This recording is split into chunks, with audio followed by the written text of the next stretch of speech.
জুলাই অভ্যুত্থানে যেভাবে মানুষকে হত্যা করা হয়েছে, ১,৫০০-এর মতো মানুষকে যে হত্যা করা হয়েছে, এটিকে এক বাক্যে স্রেফ আমরা একটি গণহত্যা বলতে পারি। আপনাদের কারণেই, আপনাদের সাহসী ভূমিকার কারণেই যারা শহীদ হয়েছেন, যারা আহত হয়েছেন, আপনাদের সাহসী ভূমিকার কারণেই ফ্যাসিবাদী চক্র শুধুমাত্র রাষ্ট্র ক্ষমতা নয়, বরং এই দেশ ছেড়ে পালিয়ে যেতে বাধ্য হয়েছে। জুলাই যোদ্ধা যারা আছেন, জুলাই আন্দোলনের যারা শহীদ পরিবার বা যোদ্ধা আছেন, তাদের যে কষ্টের কথাগুলো যে কয়জন ব্যক্তি, যে কয়জন মানুষ তুলে ধরেছেন কষ্টের কথাগুলো, এই কষ্টগুলোকে যাতে আমরা কিছুটা হলেও সমাধান করতে পারি। যাকে আমরা হারিয়ে ফেলেছি তাকে তো আমরা ফিরিয়ে আনতে পারবো না, কিন্তু যারা পেছনে রয়ে গিয়েছেন সেই পরিবারের সদস্যদের বিভিন্ন সুবিধা অসুবিধাগুলো যাতে দেখভাল করতে পারে এই মুক্তিযোদ্ধা মন্ত্রণালয়, কারণ তারাও একজন মুক্তিযোদ্ধা, তারাও মুক্তিযোদ্ধা হিসাবে আপনারা গণ্য। ৭১ সালে এই দেশের মানুষ, মুক্তিযোদ্ধারা এই দেশের স্বাধীনতা অর্জনের জন্য জীবন দিয়েছিলেন। এই দেশের স্বাধীনতা অর্জনের জন্য যোদ্ধারা ত্যাগ স্বীকার করেছিলেন।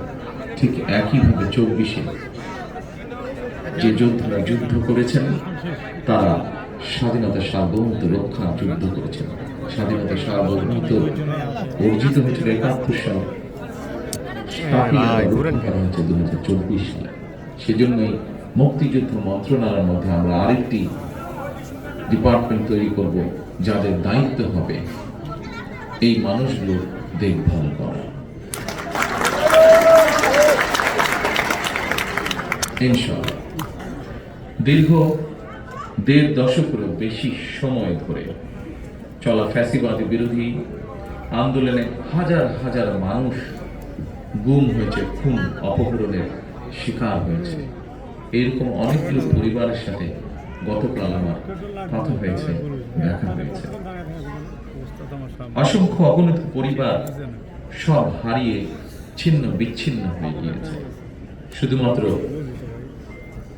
জুলাই গণ অভ্যুত্থানে ১৪০০-রও বেশি মানুষ শহীদ হয়েছেন, আহত হয়েছেন ৩০,০০০-এর মতন মানুষ। এই ৩০,০০০-এর মতন মানুষের মধ্যে এমন কিছু মানুষ আছেন যাদের সংখ্যা ৫০০-র মতন, যাদের কারো এক চোখ অথবা কারো দু চোখই নষ্ট হয়ে গিয়েছে। জুলাই অভ্যুত্থানে যেভাবে মানুষকে হত্যা করা হয়েছে, ১,৫০০-এর মতন মানুষকে যে হত্যা করা হয়েছে, এটিকে এক বাক্যে স্রেফ আমরা একটি গণহত্যা বলতে পারি।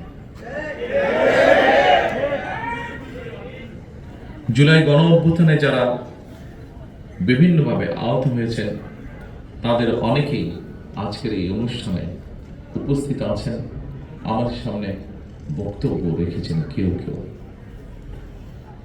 অনুষ্ঠানে অংশগ্রহণকারী আহতদের যারা বক্তব্য রেখেছেন, তাদের কষ্টের কথাগুলো আমরা শুনেছি।